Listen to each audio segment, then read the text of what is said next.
integrasi fikih dan astronomi dalam penentuan awal bulan Hijriah di Aceh. Secara singkat ini latar belakang yang kami sampaikan dalam bentuk tabel bahwasanya dalam 10 tahun terakhir ternyata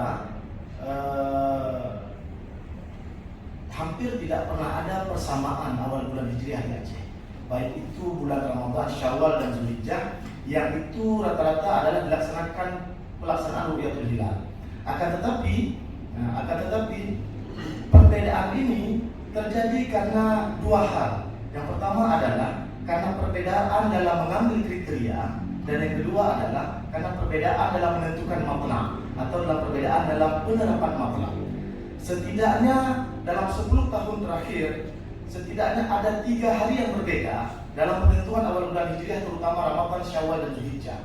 Ada yang berhari raya di tanggal pertama, kedua, dan ketiga, artinya dalam 3 hari yang berbeda. Tidak pernah ada konsep yang sama dalam 10 tahun terakhir. Keempat,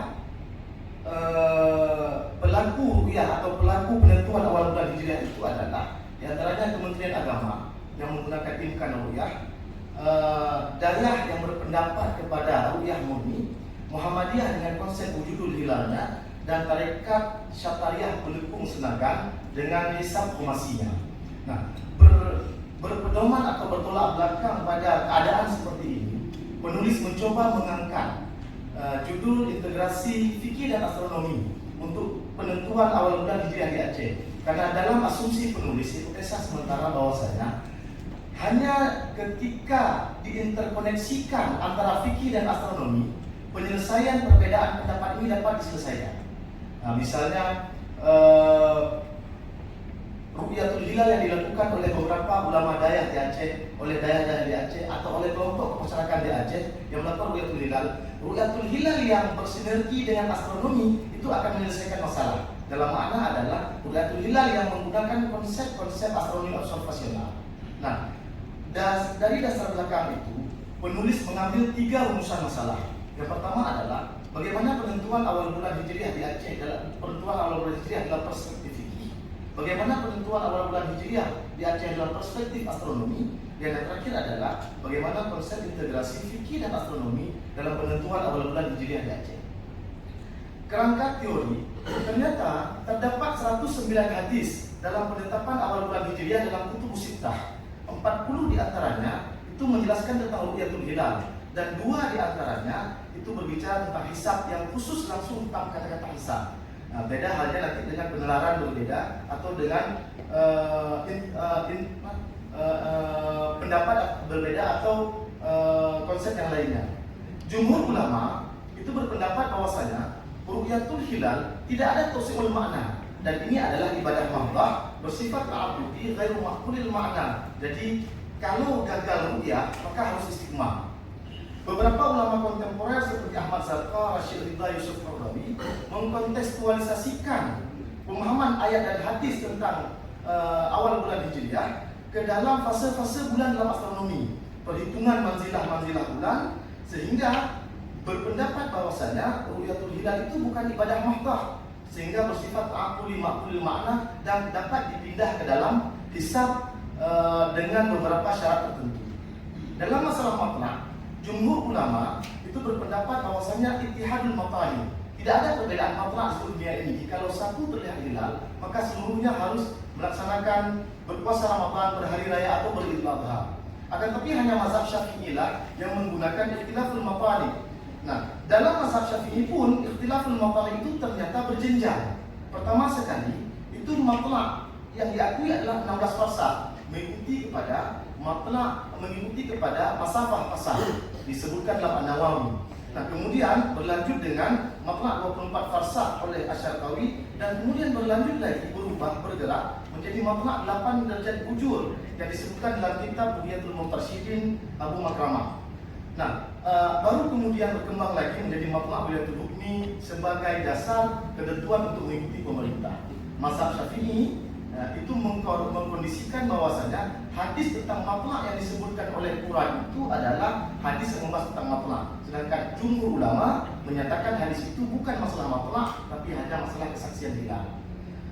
Hasil pertemuan yang kedua, tentang penentuan awal bulan Hijriah di Aceh dalam perspektif astronomi, ternyata di Aceh itu yang melakukan penentuan awal bulan Hijriah itu ada 3. Yang pertama adalah Dayak yang melakukan ru'yah Ru'yatul Hilal Murni. Dalam hal ini kami mengambil Dayak yang paling besar untuk melaksanakan Ru'yatul Hilal Murni, yaitu Dayak Istiqamatuddin Darul Ma'arif dan Dayak Labuan Haji Aceh Selatan. Mereka melakukan Ru'yatul Murni dan menggunakan matlak yang tersebut dalam kitab Ru'yatul Murtasyidin, yaitu matlak 8 derajat. Nah, bagaimana secara astronomi? Secara astronomi ternyata Ru'yatul Hilal Murni itu tidak mempertimbangkan astronomi observasional, artinya tidak melihat keadaan atau konsep-konsep yang diharuskan, yang disyaratkan secara konsep dalam astronomi observasional. Dalam ilmu astronomi itu dibagi menjadi 2 model, ada astronomi teoritis dan ada astronomi observasional. Nah, di antara yang tidak ditolerir adalah dalam ru'yah murni itu adalah keadaan atmosfer tidak dipertimbangkan, keadaan cuaca, alat optik yang memadai, lokasi ru'yah sebagian mempertimbangkan ini, dan nilai kontras cahaya hilal terhadap kontras kecerangan langit. Karena sebenarnya ru'yah itu baru berhasil kalau seandainya kontras cahaya hilal lebih tinggi daripada kontras cahaya langit. Dan yang terakhir adalah kadang-kadang tidak mempertimbangkan kondisi cahaya. Selanjutnya yang kedua adalah ada kelompok keagamaan Islam atau lembaga pendidikan Islam yang menggunakan imkan ru'yah, yaitu diantaranya adalah Daya Budi Al-Waliyah Tanjung Buang dan Daya Darul Falah Kurku. Nah, mereka menggunakan kriteria imkan ru'yah dengan matlak wilayah hukmi. Nah, ini merupakan konsep secara astronomi menggunakan kriteria visibilitas hilal, tapi matlak yang digunakan bukan atas dasar astronomi, melainkan adalah karena mengikuti konsep dalam pemerintahan, yaitu ikut keputusan qadhi atau hakim. Nah, selanjutnya adalah Tarekat Syatariah Pelukung, kelompok keagamaan yang juga menentukan penentuan awal bulan Hijriah. Tarekat Syatariah Pelukung ini menggunakan hisab urfi khumasi. Hisab ada 2 model, ada hisab hakiki, ada hisab urfi. Nah, Syatariah Pelukung menggunakan hisab khumasi, tapi bukan benar-benar hisab khumasi yang disebutkan dalam kitab Tajul Muluk atau Najahatul Majalis, tapi menggunakan hisab khumasi dengan berbagai dengan berbagai ketetapan yang baru yang disepakati bersama. Di antaranya adalah tidak boleh berpuasa atau berhari raya pada hari Rabu, Jumat, dan Ahad. Kalau kena pada hari Rabu, Jumat, dan Ahad, punya keterangan dan penjelasan sendiri. Itu dinamakan dengan limang ikten atau limang E atau limang tenten. Nah, selanjutnya adalah bagaimana secara astronomi. Secara astronomi ini tertolak secara matematika, karena menafikan hilal juga menafikan konjungsi sebagai batas pergantian bulan. Nah, padahal orbit bulan itu adalah elips, menjadikan bulan dan bulan itu tidak mungkin selalu 30 hari. Nah, bulan itu kadang-kadang 29, kadang-kadang 30 hari. Selanjutnya ada satu lagi, yaitu Muhammadiyah. Tapi Muhammadiyah tidak melakukan penetapan awal bulan Hijriah di Aceh, melainkan mengikuti apa yang disebutkan atau yang ditarjikan oleh Majelis Tarjih secara pusat. Jadi secara khusus atau secara umum penetapan Muhammadiyah ini tidak kita masukkan dalam disertasi ini, karena melakukan penetapan awal bulan Hijriah tidak di Aceh, melainkan hanya mengikuti keputusan Majelis Tarjih secara nasional. Hasil penelitian yang ketiga tentang integrasi fikih dan astronomi yang perlu diperhatikan adalah konsep pertama dalam setiap ayat dan hadis itu adalah hilal sebagai pergantian awal bulan. Maka secara astronomis kita lihat dulu bagaimana yang dimaksud dengan hilal. Ternyata hilal itu adalah bukan objek, karena yang objek adalah bulan. Nah, bulan sebagai objek kemudian berubah menjadi atau mendapatkan cahaya dari matahari, terjadilah fase-fase bulan. Nah, fase-fase bulan itu mulai dari Al-Mulhaq sampai terakhir nanti terjadi bulan purnama. Nah, fase-fase bulan itu merupakan cahaya ketampakan hilal. Maka yang menjadi objek atau menjadi dasar dalam penentuan awal bulan Hijriah adalah ketampakan cahaya bulan pertama yang disebut dengan hilal. Makanya kita menggunakan konsep astronomi observasional. Nah, selanjutnya masalah masalah astronomi observasional. Astronomi observasional itu dipengaruhi oleh keadaan cuaca. Hasil penelitian dalam penelitian ini ternyata hanya 18/52 minggu cuaca keadaannya baik di Aceh. berarti hanya sekitar 25% ru'yah dapat dilakukan. Selanjutnya adalah hasil penelitiannya dalam 10 tahun terakhir ternyata hanya 22,5% bulan di bawah ufuk, dan ternyata hilal yang mungkin diru'yah itu berhasil ru'yah selama 10 tahun terakhir hanya 10,4%. Secara mutlak yang digunakan di Aceh adalah mutlak 8 derajat, yaitu yang disebutkan dalam kitab Abu Makramah. Nah, secara singkat, tawaran mutlak dari penelitian ini adalah mutlak dilihat dari sisi astronomi observasional, yaitu batasan garis mutlak yang terlewati atau terlihat oleh hilal yang disebut dengan hilal sudah visible untuk dilihat atau hilal sudah ditemukan ru'yah. Mutlak yang ditawarkan adalah batasan keterlihatan hilal pada posisi mutlak 8 derajat. 3 derajat. Ketika 3 derajat hilal sudah terlihat, maka di atas 3 derajat dimanapun posisi di seluruh dunia ini, maka harus disebut satu mutlak dengan penanggalan yang sama. Sehingga konsepnya adalah mutlak hisab imkan ru'yah itu menjadi opsi sebagai batas garis tangga, sehingga kalender hijriyah dan kalender ibadah dapat disatukan dan dapat ditentukan jauh-jauh hari sebelum dilakukan ru'yatul hilal. Demikian, terima kasih banyak. Billahi taufiq wal hidayah. Mohon saran dan kritikan yang membangun untuk menunjang kesempurnaan disertasi ini. Wassalamualaikum warahmatullahi wabarakatuh. Dan hadirin yang dimuliakan, sebenarnya secara konsep di Aceh itu sudah menggunakan astronomi. Misalnya dalam melaksanakan ru'yatul hilal itu sudah menggunakan astronomi. Tetapi belum sempurna penggunaan konsep astronominya. Ru'yatul hilal itu merupakan bahagian daripada nature astronomi. Astronomi yang paling dasar itu adalah ru'yatul hilal, melihat, menyaksikan, sama halnya dengan kita observasi matahari, observasi bulan dengan mata, observasi benda langit itu sebenarnya sudah merupakan astronomi. Tetapi, astronomi yang dilakukan sekali lagi adalah harus merupakan astronomi yang berkualitas. Konsep ru'yah yang dilakukan adalah konsep ru'yah yang berkualitas. Masyarakat sebenarnya sudah menerima keadaan ini, sebagaimana masyarakat menerima jadwal waktu salat yang tidak lagi perlu diobservasi pada setiap saat. Sebenarnya masyarakat sudah menerima. Cuma perlu lebih lagi pendekatan supaya seakan-akan tidak terjadi perbedaan yang kuat atau dikotomi antara ilmu astronomi dengan ilmu fikih. Karena pada dasarnya fikih itu memerlukan astronomi untuk beberapa hal, dan astronomi adalah penunjang kepada beberapa konsep fikih dalam masalah ibadah, termasuk diantaranya ibadah salat, ibadah awal bulan hijriyah, dan termasuk ibadah pelaksanaan salat gerhana. Seperti itu. Sebenarnya dalam satu sisi saya sepakat dengan apa yang dikatakan oleh Dr. Ali Bobokar, tapi ada beberapa penjelasan yang perlu kami sampaikan, bahwasanya penjelasan ayat dan hadis itu merupakan pemahaman. Tentu pemahaman tidak dengan sendirinya, tapi perlu dengan konsep-konsep atau literatur-literatur yang lain. Kalimat yas'alunaka 'anil ahillah dalam Al-Quran yang kemudian dilanjutkan dengan hadis dengan sumu li ru'yatihi ilal akhiril hadis, itu sebenarnya perlu dijelaskan, perlu diteliti, dijelaskan ulang dengan makna astronomi. Sama seperti kata hilal. Dalam penelitian ini, dokter, saya mencoba meredefinisi makna hilal. Hilal itu sebenarnya bukan bulan, tapi hilal itu adalah ketampakan cahaya yang pertama sekali. Hilal itu bukan, karena hilal itu terjadi setelah bulan mendapatkan cahaya matahari. Jadi mendapatkan cahaya matahari terjadilah hilal. Terkait dengan pertanyaan Dr. Ali Abu Bakar tadi, bahwasanya berangkat dari fikih kemudian ke astronomi, berangkat dari fikih akan susah untuk integrasi ini. Fikih yang kita berangkat di sini adalah mulai dari penjelasan yang pertama. Yang pertama adalah memulai dari etimologi atau definisi bayani terhadap hilal itu sendiri. Kita mulai dari situ.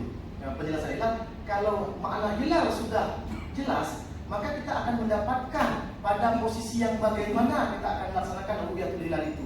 apakah hisab atau ru'yah. Nah, ketika kita memaknakan hilal itu adalah sebagai ketampakan pertama sekali, maka ketika itu kita akan menganggap bahwasanya astronomi observasional atau melihat hilal dengan observasi, tentu observasi yang tidak hanya observasi biasa atau observasi yang tanpa ilmu pengetahuan, tentu observasi dilakukan dengan observasi ilmu pengetahuan, membandingkan atau mengakomodir kecerahan langit, cuaca dan sebagainya. Maka kita mulai dari situ, dokter. Kita mulai dari redefinisi makna hilal menjadi ketampakan hilal pertama sekali bukan merupakan kamar. Kemudian kita pindahkan makna rumah tadi secara ta'lili. Dari rumah maknanya adalah mendung, dipindahkan menjadi rumah karena batasan terendah kecerlangan hilal. Nah, begitu juga dengan nanti selanjutnya, bro. Baik, ini sebuah upaya integrasi yang dilakukan oleh karena setelah munas tersebut, Dr. Ali Bakar langsung telepon saya. Saya tidak tahu beberapa hari setelah munas itu, Dr. Ali Bakar telepon mengajak untuk berdiskusi tentang ini. Saya kira ini adalah diskusi yang sangat konstruktif. Karena kami dengan Dr. Ali Bakar selalu berdiskusi dalam masalah-masalah yang seperti ini. Terima kasih, dokter. Jadi begini, dewasa ini, pertama saya mulai bahwasanya posisi Fajar Shadiq atau posisi matahari berada di bawah sebelah timur paling rendah untuk terbitnya fajar pertama itu sebenarnya telah diteliti jauh-jauh hari, tidak hanya sekarang. Itu sudah mulai dari ulama abad pertengahan, sudah banyak penelitian, sudah banyak tulisan, sehingga beberapa negara seperti Mesir menggunakan min 19,5, seperti Saudi menggunakan min 19. Seperti Indonesia menggunakan, hanya Indonesia sebenarnya yang menggunakan min 20. Posisi mataharinya adalah min 20 di bawah posisi ufuk timur ketika subuh. Hanya Indonesia dan Asia Tenggara. Asia Tenggara pun tidak lagi, karena Malaysia sudah sama seperti Muhammadiyah, sudah menggunakan langsung difatwakan sudah menggunakan min 18. Nah, secara sains sebenarnya ini semua dapat dipertanggungjawabkan. Yang pertama sekali ingin saya sampaikan, penelitian tentang Fajar Shadiq itu dilakukan dengan berbagai metode. Sekarang sudah ada sebuah alat namanya sky quality meter untuk melihat atau untuk menerjemahkan bahasa fajar itu ke dalam bahasa matematika. Kita keluarkan bahasa fajar, kemudian keluar dalam bahasa angka-angka. Dan itu yang digunakan sebenarnya oleh kawan-kawan Muhammadiyah dan pemerintah dalam mengobservasi Fajar Shadiq. Kita sebut bahasanya observasi karena juga melihat sama seperti sama seperti ru'yatul hilal, observasi Fajar Shadiq. Hasil penelitiannya ternyata, saya mulai dari Muhammadiyah dulu, Prof. Bambang Saksono dari Unhamka itu mendapatkan ternyata rata-rata Fajar Shadiq itu pada posisi min 15, 13, 14 sampai min 15 rata-rata, dan dia meneliti di seluruh negara, tidak hanya di Indonesia, di seluruh negara. Nah, begitu juga dengan penelitian dari Dr. Arwin Juli Sibutar di OIF UNSU Universitas Muhammadiyah Medan, juga mendapatkan rata-rata sebenarnya posisi yang didapatkan adalah min 18 ke bawah, min 17, min 16. Kemudian mungkin ada alasan tersendiri kenapa Muhammadiyah mendapatkan min 18. Nah, pola yang digunakan, kalau tidak salah saya ini Dr. Arwin, pola yang digunakan Muhammadiyah adalah pola average atau pola rata-rata. Mengambil data, kemudian merata-ratakan. Ada data yang didapatkan min sekian, data sekian, kemudian dikumpulkan, diambil rata-rata. Di antaranya, mungkin keterbatasan kami tidak mengambil metode yang lain. Akan tetapi, beberapa penelitian, termasuk penelitian pribadi penulis di beberapa lokasi di seluruh Aceh, ternyata faktor cahaya langit ketika Fajar Shadiq itu terbit itu sangat berpengaruh terhadap keluarnya dapatnya Fajar Shadiq. Misalnya seperti ini, ketika bulan purnama, Fajar Shadiq itu akan susah terbit. Kenapa? Karena akan susah didapati. Karena ketika fajar bulan purnama, posisi subuhnya bulan purnama itu akan berada di sebelah barat. Otomatis cahaya langit akan sangat cerah. Sebelah timur, cahaya Fajar Shadiq yang sangat kecil itu tidak mungkin akan diobservasi pada posisi min 20, min 18, min 16, bahkan hanya kita dapati pada min 13, bahkan min 12. Nah, kami punya data tentang itu karena melakukan beberapa observasi. Nah, begitu juga pengaruhnya ketika bulan tanggal 1, 2, 3 Hijriah. Ketika itu bulan sabit terlalu kecil, dan ketika posisi subuh itu bulan sabit masih posisinya di bawah matahari, atau posisinya sebelum matahari terbit. Akibatnya apa? Akibatnya tidak ada cahaya di langit, maka fajar shadiq akan lebih mudah ditemukan. Nah, hasil penelitian juga oleh Kementerian Agama di Labuhan Bajo, di Simelu kami sendiri yang meneliti. Kami naik kapal dengan beberapa tim Urais, kemudian di atas kapal kami meneliti posisi fajar shadiq, meminta izin kepada kru kapal untuk mematikan lampu di bagian belakang kapal untuk panggung sebelah timur. Kita coba observasi, dan ternyata pada posisi min 20 derajat fajar itu juga sudah muncul.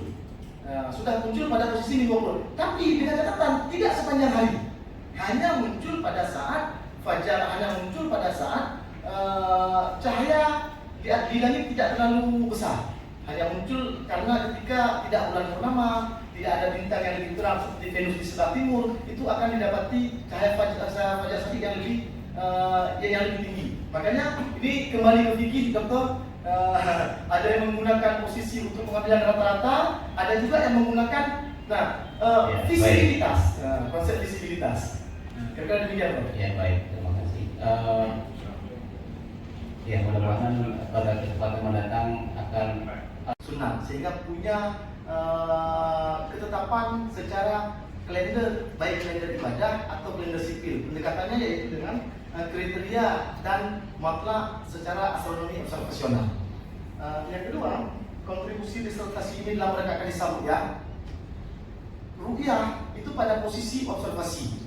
Hisab itu adalah pada posisi menghitung atau menghitung posisi hilal di mana sudah berada, sehingga ditetapkan bahwa ini sudah awal bulan yang baru. Nah, timkan ru'yah atau visibilitas hilal ini merupakan gabungan antara keduanya. Sebenarnya ini adalah gabungan antara keduanya. Visibilitas hilal itu menggunakan ru'yah sebagai dasar utama dalam penentuan awal bulan Hijriah, tetapi ru'yah yang berkualitas. Apa yang maksud berkualitas? Semua angka-angka yang digunakan, posisi-posisi yang digunakan, itu semuanya menggunakan konsep hisab. Jadi, timkan ru'yah atau visibilitas hilal ini adalah mencoba untuk menggabungkan antara hisab dan ru'yah, atau pada posisi titik tengah, di mana ru'yah itu diakomodir sebagai dasar pada penentuan awal bulan Hijriah, tapi ru'yah yang berkualitas, ru'yah yang berdasarkan dasar-dasar astronomis yang jelas, yaitu dasar-dasar astronomi observasional. Saya kira demikian, Prof. Literatur astronomi, kalender itu ada dua sebenarnya. Ada kalender sipil, ada kalender ibadah.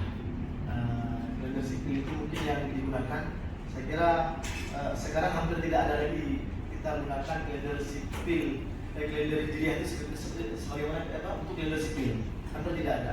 Kalender sipil sekarang kita gunakan semuanya kalender Georgian atau kalender Masehi. Sebenarnya kesusahan ketidakgunaan kalender Hijriah sebagai kalender sipil ini sebenarnya awal mula orang melupakan kalender Hijriah. Tidak diingat kalender Hijriah ini.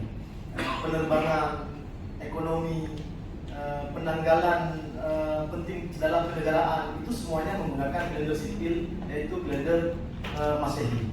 Nah, sehingga tidak lagi teringat orang tentang kalender Hijriah. Nah, permasalahan sebenarnya di sini.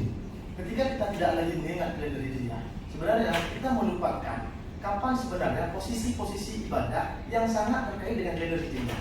Intinya sebenarnya di sini. Intinya adalah dalam peribadatan umat Islam itu ada ibadah-ibadah yang sangat terkait dengan kalender Hijriah. Mulai dari ibadah sunnah sampai dengan ibadah wajib. Ibadah sunnah misalnya puasa 10 Muharram, puasa 3 hari di pertengahan bulan, nisfu Sya'ban atau yang lain semuanya, itu semuanya terkait dengan ibadah. Begitu juga dengan ibadah-ibadah wajib. Batal puasa, haram berpuasa kalau sudah masuk hari tasyrik. Nah, berdosa kalau berpuasa seandainya kalau berhari raya, seandainya sebenarnya itu masih pada posisi berpuasa. Maka di sini sebenarnya urgent sekali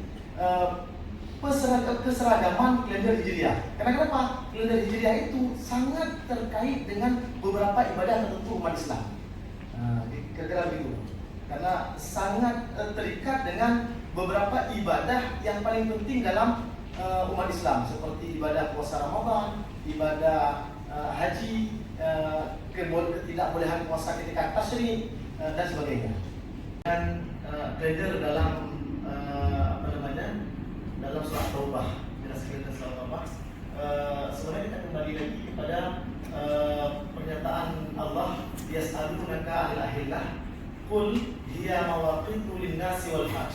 Sebenarnya Allah sudah memastikan, sudah memberi gambaran bahwasanya hilal itulah sebagai tanda-tanda waktu bagi manusia, tanda-tanda waktu bagi haji. Jadi posisi awal bulan mulai dari Muharram hatta Zulhijjah itu sebenarnya diatur dengan ahillah, diatur dengan bulan. Kalau kita lihat lebih jauh, sebenarnya sungguh luar biasa Allah menentukan kalender Hijriah itu dengan hilal. Nah, keluar bahasa ini dilihat, hilal itu, posisi hilal itu yang pertama terbit tidak selalu pada daerah yang sama dan tidak selalu pada posisi yang sama. Itu yang pertama. Dan yang kedua, kalender Hijriah itu tidak terkait dengan musim. Nah, akibatnya apa? Akibatnya nanti adalah Allah menentukan suatu fenomena yang luar biasa. Bulan Ramadan itu kadang-kadang terjadi pada bulan Juli. Kalau bulan Ramadan terjadi pada bulan Juli, hilal terlihat di bulan Ramadan, yang bulan Ramadan itu terjadi pada bulan Juli, maka posisi bagian utara bumi itu akan merasakan siang lebih lama. Daerah Turki itu akan berpuasa 17 jam. Daerah Irlandia akan berpuasa 20 jam. Dan ini Allah Maha Besar akan dibalik kembali nanti kalau seandainya bulan Ramadan itu jatuh pada posisi bulan Desember. Ada masanya nanti hilal itu akan terbit pada bulan Desember untuk bulan Ramadan. Konsekuensinya apa? Konsekuensinya kalau hilal terjadi pada bulan Ramadan pada bulan Desember, maka daerah bagian selatan bumi itu akan merasakan puasa yang lebih panjang, dan daerah utara akan merasakan puasa yang lebih pendek. Allah mengatur ini rapi sekali. Makanya sebenarnya indah sekali ketika Allah menyebutkan yas'alunaka 'anil ahillah. Allah mengatur tanggal itu dengan hilal, karena posisi hilal tidak sama dengan posisi matahari yang selalu statis. Posisi hilal selalu berubah-ubah, terbitnya pun selalu berpindah-pindah, dan waktunya pun tidak selalu sama, sehingga tidak terikat dengan musim. Kadang-kadang haji itu jatuh di bulan yang panas, kadang-kadang haji itu jatuh di bulan yang dingin. Kadang-kadang puasa itu panjang untuk daerah orang bagian selatan, kadang-kadang puasa itu pendek untuk bagian daerah utara. Karena pedomannya di mana tadi? Yas'alunaka 'anil ahillah qul hiya mawaqitu lin-nasi wal hajj. Nah, kecuali daerah kita, daerah kita Prof, yang posisinya di garis khatulistiwa, itu akan merasakan siang dan malam yang hampir sama panjangnya, yang mengakibatkan bulan Ramadan rata-rata kita akan berpuasa sama. Nah, ini kaitannya tentang bagaimana Allah menentukan kalender itu. Allah menentukan kalender dengan hilal, dengan posisi di mana posisi hilal, bagaimana keadaan hilal, kemudian itu menjadi tanda-tanda waktu bagi manusia dan bagi haji. Ketika terjadi humma atau humia, itu sebenarnya adalah pemindahan makna. Kita mencoba memindahkan makna. Kalau makna aslinya adalah kalau seandainya berawan atau seandainya humma, fakmilu, maka sempurnakanlah bulan Sya'ban untuk Ramadan 30 hari, atau sempurnakanlah bulan Ramadan untuk Syawal 30 hari. Begitu juga lah sempurnakan bulan Zulqa'dah untuk Zulhijjah 30 hari, untuk penentuan 1 Zulhijjah. Nah, istikmal itu adalah menyempurnakan bulan. Nah, sedangkan fakdurullah itu adalah untuk menghitung. Nah, dalam disertasi ini di layar itu sudah kita sebutkan bahwasanya menghitung di sini adalah menghitung dalam posisi untuk pendekatan ru'yah. Menghitung dalam pendekatan. Nah, makna adalah menghitung di sini fakdurullah atau menghitung kembali fakmilu, itu menghitung dalam posisi untuk pendekatan ru'yatul hilal. Jadi ru'yatul hilal yang dilakukan itu bukan berdasarkan ru'yatul hilal semata-mata karena melihat ke arah barat ketika posisi matahari terbenam dan posisi hilal sudah berada di atas ufuk, tapi menghitung dalam hal di sini adalah menghitung di mana posisi hilal sudah mungkin untuk diru'yah. Sehingga nantinya kadang-kadang bulan masih berada di bawah ufuk ketika tanggal 29. Maka itu tidak perlu ru'yah di sana, langsung disempurnakan. Misalnya ketika terjadi konjungsi, itu bulan masih berada di bawah ufuk minus 2 derajat. Maka hasil perhitungan ini untuk menunjukkan bahwasanya tidak perlu lagi ruqyah di sana, tapi langsung kita fakmilu, maka kita sempurnakan langsung bulan Ramadan, Syawal atau Zulqa'dah menjadi 30 hari. Jadi menyempurnakan. Jadi menghitung dalam makna di sini adalah menghitung atau memposisikan ruqyah itu dengan posisi ruqyah yang berkualitas.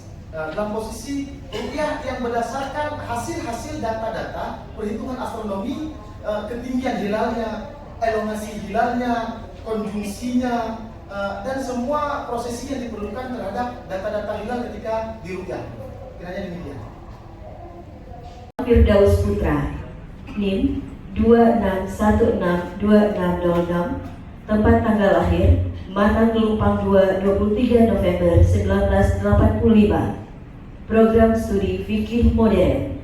Judul disertasi Integrasi Fikih dan Astronomi dalam Penentuan Awal Bulan Hijriah di Aceh. Komisi Promotor 1. Profesor Dr. Fauzi Saleh LCMA. 2. Dr. Suhrawardi Ilyas MSc. Setelah panitia ujian memperhatikan nilai mata kuliah, jumlah beban studi diselesaikan, nilai disertasi dan indeks prestasi kumulatif yang dicapai, dengan ini atas nama Pasca Sarjana UIN Arani Darussalam Banda Aceh, saudara dinyatakan lulus dengan nilai ISU 92A. Dan saudara berhak menerima ijazah strata 3 dengan gelar doktor dalam program studi fikih modern. Banda Aceh 16 Agustus 2023, Panitia Ujian Promosi Doktor Strata 3 Pasca Sarjana UIN Araniri Banda Aceh. Terima kasih. Assalamualaikum warahmatullahi wabarakatuh.